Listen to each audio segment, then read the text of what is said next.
अस्सलाम वालेकुम जी, कैसे हैं स्टूडेंट्स।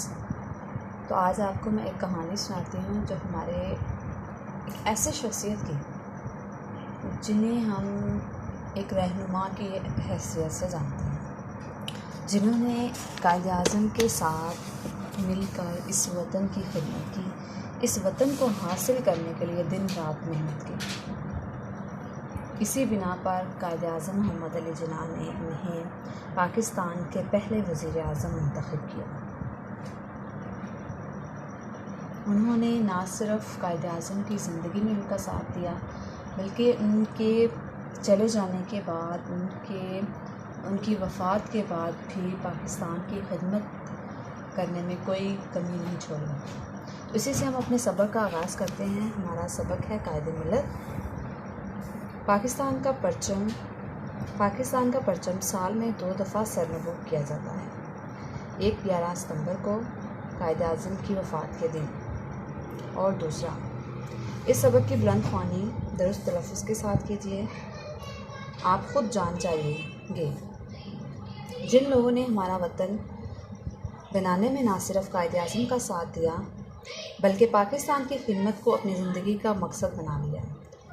इन अजीम लोगों में एक अहम नाम लियाकत अली ख़ान का भी है। लियाकत अली ख़ान पाकिस्तान के पहले वज़ीर-ए-आज़म थे। पाकिस्तान के लोग इनसे बहुत प्यार करते हैं और इन्हें कायद-ए-मिल्लत के नाम से याद भी करते हैं। कायद-ए-मिल्लत का मतलब है कौम का रहनुमा। लियाकत अली ख़ान 1 अक्टूबर 1895 में भारतीय पंजाब के एक ज़िला करनाल में पैदा हुए। आपने इब्तदाई तालीम घर पर ही हासिल की। आपको अपने मज़हब से बचपन ही से बहुत लगाव था। बचपन से नमाज़ पढ़ने और रोज़ा रखने का बहुत शौक़ था। आपको वर्जिश और क्रिकेट से भी बहुत दिलचस्पी थी। फ़ारिग औक़ात में क्रिकेट खेलना आपका महबूब मशग़ला था। मैट्रिक के बाद आपने मोहम्मडन एग्नो ओरिएंटल कॉलेज में दाखिला लिया। FA और BA बहुत अच्छे नंबरों से पास किया। इसके बाद आला तालीम के लिए इंग्लिस्तान चले गए। 1921 में वहाँ से कानून की सनद हासिल की और वतन वापस आ गए।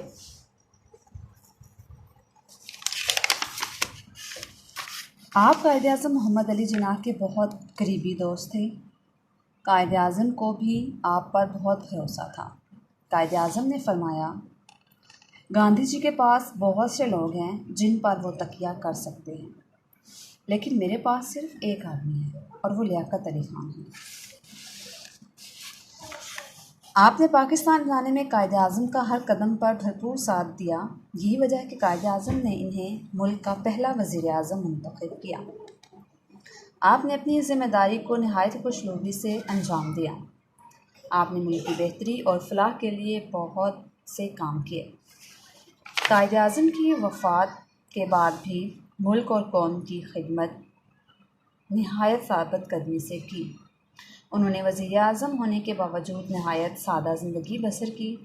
वो कहा करते थे, आराम व आसाइश की जितनी आदत डालो पड़ जाती है मुनासिब। यह है कि अपनी ज़रूरियात को महदूद कर लिया जाए। 16 अक्टूबर 1951 को आप रावलपिंडी के एक जलसा आम से ख़िताब कर रहे थे। एक जालिम शख्स ने गोलियों का निशाना बनाकर शहीद कर दिया। वफ़ात के वक्त उन्होंने कलमा पढ़कर ये दुआ की, अल्लाह पाकिस्तान की हिफाजत करे। कराची में आपकी आखिरी आरामगाह निज़ारे कायद के पहलू में है। कौम आज भी कायद-ए-मिल्लत को नहायत अक़ीदत और एहतराम से याद करती है। तो बच्चों, आपने इस सबक की पढ़ाई करनी है ताकि आप इसको अच्छे तरीके से समझ सकें और अपनी मश्क़ी जो सवालात हैं उसको आसानी से हल कर सकें। इसी उम्मीद के साथ अपना बहुत ख़याल रखिएगा। अल्लाह हाफ़िज़।